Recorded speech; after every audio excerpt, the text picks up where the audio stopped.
Great morning, business owners and managers. Wes Walters here.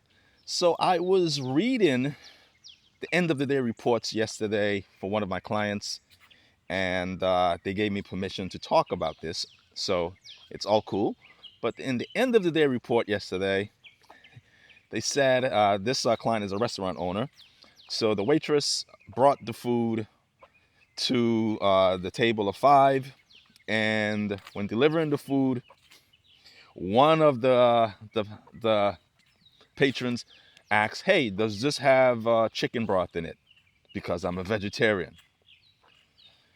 Uh, yes, the waitress said there is chicken broth in it, and the waitress, she was young, give her grace.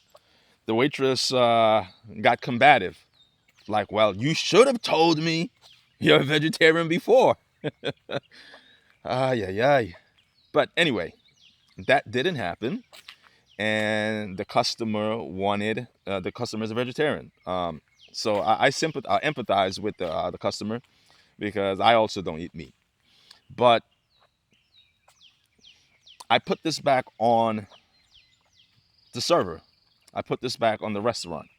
Yes, the customer did a switch and bait. Hey, you thought I ate meat? Fooled you, I don't. But if executive communication was installed, this would have never happened. If the waitress knew to ask all the customers, "Hey, are there any dietary restrictions? Anyone allergic?" And this is serious because someone can die if you don't ask. If you don't have executive communication, people can die.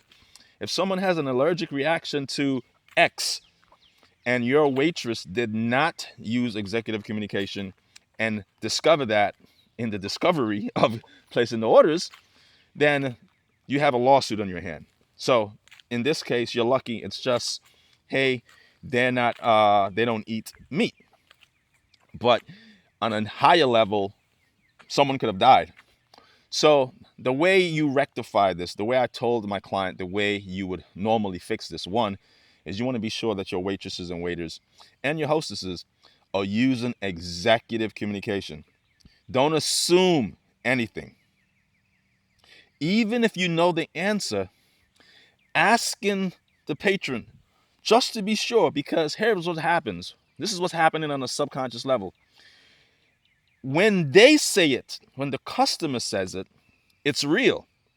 When you say it, it's just an assumption. So even if you know the answer, like just take for example my red sweater. Everyone can see the sweater is red, but as the person on representing the business, you want to get me as a customer to say, "Hey, this sweater is red," because it's real. When I say it, of course I hear it first and then I say it, so I hear it twice. This is what's happening on a subconscious level.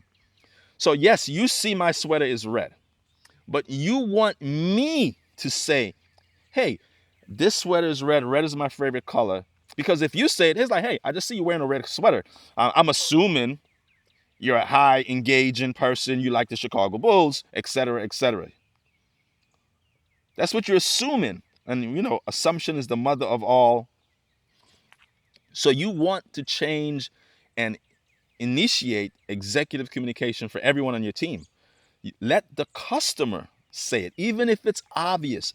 What happens if the customer says it, then it's not just guessing or wishful thinking. It's real because the customer hears it first, and then the customer hears it a second time when they say it. So in this case, although the customer at the last minute says, "Hey, I'm vegan, I'm vegetarian," this could have easily been avoided if the server used executive communication and got everything handled at the genesis. "Hey, any dietary restrictions? Anyone is a vegetarian? Anyone is a vegan? Anyone allergic to butter? Anyone allergic to peanuts?" These are all things that should have been covered in the quote unquote discovery, or in this case, placing the orders. So for all restaurant owners that are paying attention, you are here to serve the customers, and you want to let your waitresses and waiters know that being combative with someone who's paying your tip and paying your wage, it's not the most prudent thing to do.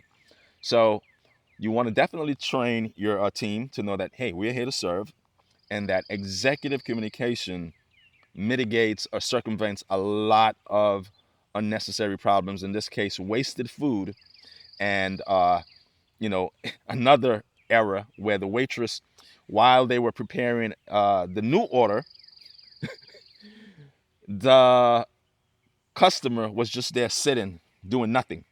So it's a party of five. Four other members of the party were eating, and this member is doing nothing, fiddling their thumbs. So what the waitress in this case should have done was bring a complimentary salad or something. It doesn't matter. Biscuits, uh, injera, you name it. Bring something to the table so that that patron is not left out, that customer is not left out, and that they're still engaging. They are still, quote unquote, breaking bread with the other parties of the other members of their party. All right, so hopefully that helped. And if you ever have questions or concerns about customer service or the way to improve or enhance your customer experience, just shoot me a DM. All right, thank you so much. Have a great day.